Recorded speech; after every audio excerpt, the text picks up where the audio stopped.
Hello students, आज हम play the merchant of Venice का एक इम्पॉर्टेंट क्वेश्चन डिस्कस करने जा रहे हैं।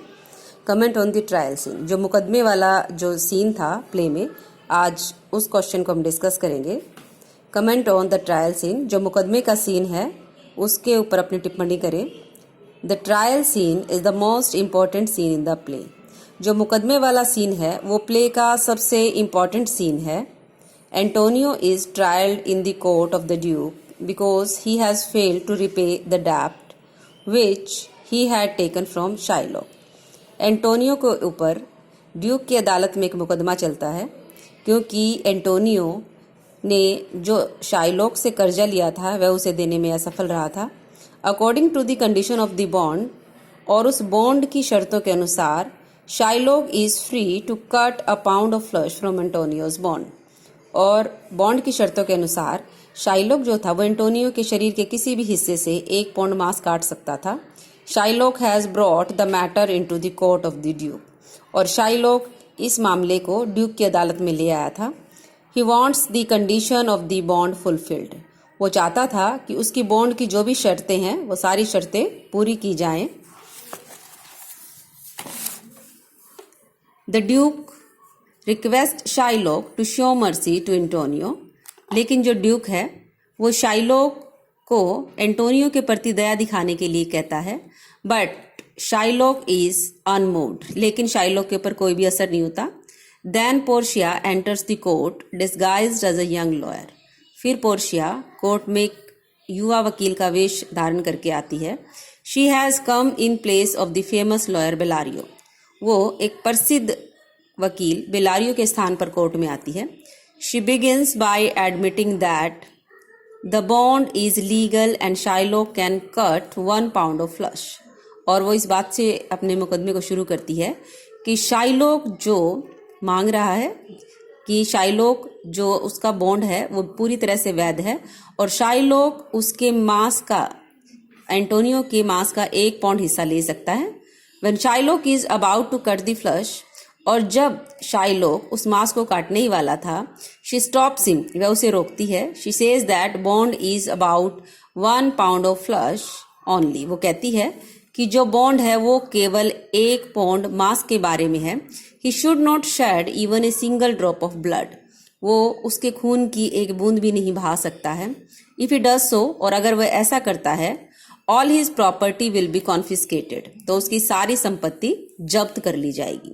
Now Shylock says that he will drop the case against Antonio if he is paid 3 times the sum due.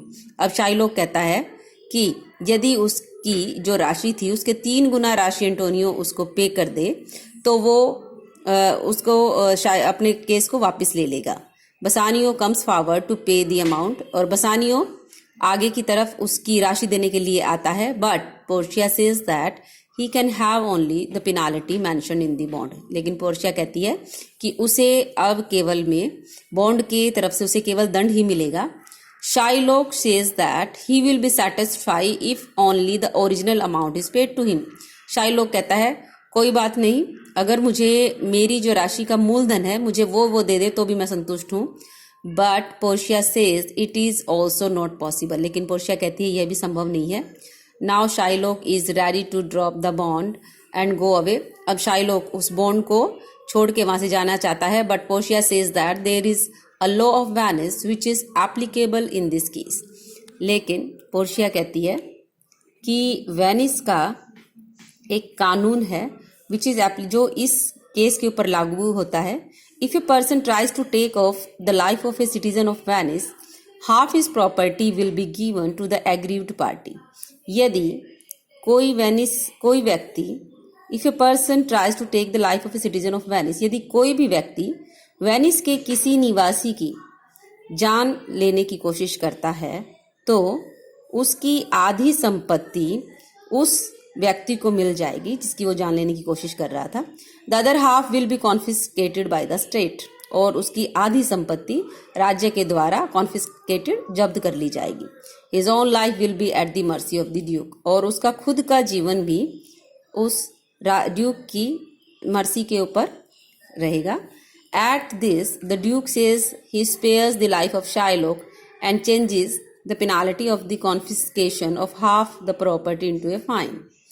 और इस बात पे जो ड्यूक है वो ये बात सुन लेता है और वो कहता है कि वो शाइलॉक के जीवन को छोड़ देता है, उसके जीवन का दान देता है, and changes the penalty of the confiscation of half the property into a fine. और कहता है कि उसकी जो प्रॉपर्टी जो उसने जब्त की है उसको, उसकी जो आधी प्रॉपर्टी को उसके ऊपर जुर्माना लगाता है। Antonio says that he will keep half of the property of Shylock with him for time being. Antonio कहता है कि वह भी उसकी जो आधी प्रॉपर्टी है उसको कुछ समय के लिए ही रखेगा। After Shylock's death he will make it over to Shylock's daughter Jessica. और शाइलॉक की मृत्यु के बाद वह उसकी आधी संपत्ति को उसकी पुत्री जेसिका को दे देगा। But there is one condition, लेकिन उसने एक शर्त बताई। Shylock will have to convert to Christianity, कि शाइलॉक को अपना धर्म बदलकर ईसाई बनना पड़ेगा।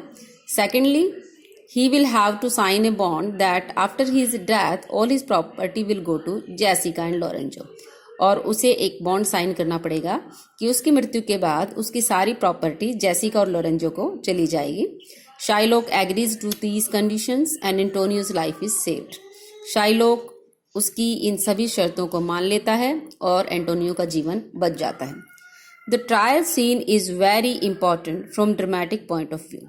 अगर नाटकीय दृष्टिकोण से भी हम देखें तो जो ये मुकदमे वाला सीन है ये बहुत ही महत्वपूर्ण है। It is the climax of the bond story. ये जो बॉन्ड स्टोरी का क्लाइमैक्स है, उसका चरम है। Here the bond story reaches it's highest point of interest, क्योंकि यहाँ पर जो बॉन्ड स्टोरी है वो अपने चरम के ऊपर पहुंच जाती है। Antonio is saved from the clutches of Shylock because of the wisdom of Portia. Antonio Portia की बुद्धिमत्ता के कारण शाइलॉक के चंगुल से बचा लिया जाता है। The trial scene further strengthens the connection between the bond story and the casket story. और जो ये मुकदमे का सीन है, यही सीन जो है वो बॉन्ड स्टोरी और कास्केट स्टोरी के बीच में भी एक संबंध स्थापित करता है। The heroine of the casket story Portia saves the life of the hero of the bond story. जो हीरोइंस है कास्केट स्टोरी की पोर्शिया, वो बॉन्ड स्टोरी का जो हीरो है एंटोनियो, उसके जीवन को बचाती है। Thus the trial scene shows that the casket story and the bond story are interdependent. इस प्रकार से जो मुकदमे वाला सीन है, इस सीन से ही हमें यह पता चलता है कि जो कास्केट स्टोरी है और जो बॉन्ड स्टोरी है वो एक दूसरे से जुड़े हुए हैं।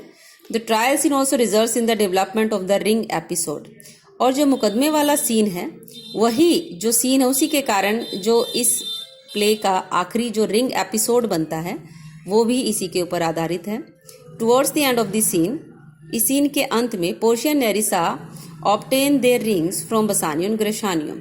जैसे ये सीन खत्म होता है, ट्रायल सीन, मुकदमे का सीन खत्म होता है, तो पोर्शिया और नेरिसा दोनों बसानियो और ग्रेशानियो से अपनी अंगूठियां ले लेती हैं। Later they will rebuke their husbands for parting with the rings. और बाद में वो दोनों अपने पतियों को उन अंगूठियों से अलग होने के लिए उनको बहुत डांटती हैं। Secondly, two most important character of the play Shylock and Portia meet each other. और दूसरा जो ट्रायल सीन है उसी में इस प्ले के जो दो बहुत ही इंपॉर्टेंट कैरेक्टर हैं शाइलॉक एंड पोर्शिया, वो दोनों भी इसी सीन में मिलते हैं। The trial scene is masterpiece of dramatic writing. जो मुकदमे वाला सीन है वो इस नाटकीय रचना का सर्वश्रेष्ठ सीन है। It throws light on the character of Shylock and Portia. ये पोर्शिया और शाइलॉक के चरित्र के ऊपर भी प्रकाश डालता है। We come to know that Shylock is very cruel and will not listen to any plea of mercy. We come to know, और हमें इस बात का पता चलता है कि शाइलॉक है वो बहुत ही निर्दयी है और वो किसी भी प्रकार की जो मर्सी की, दया की जो याचिका है उनको नहीं सुनता। At the same time all the finest qualities of Portia are revealed to us. और इसी सीन के द्वारा एट द सेम टाइम उसी समय हमें जो पोर्शिया की जितनी भी अच्छी उसकी क्वालिटीज थी वो सारी हमारे सामने उजागर होती हैं, उन्हीं से हमें ये पता चलता है। तो students, this is one of the important question of the play the merchant of Venice. Trial scene important question है, so all the students are advised to learn this question. Okay, thank you.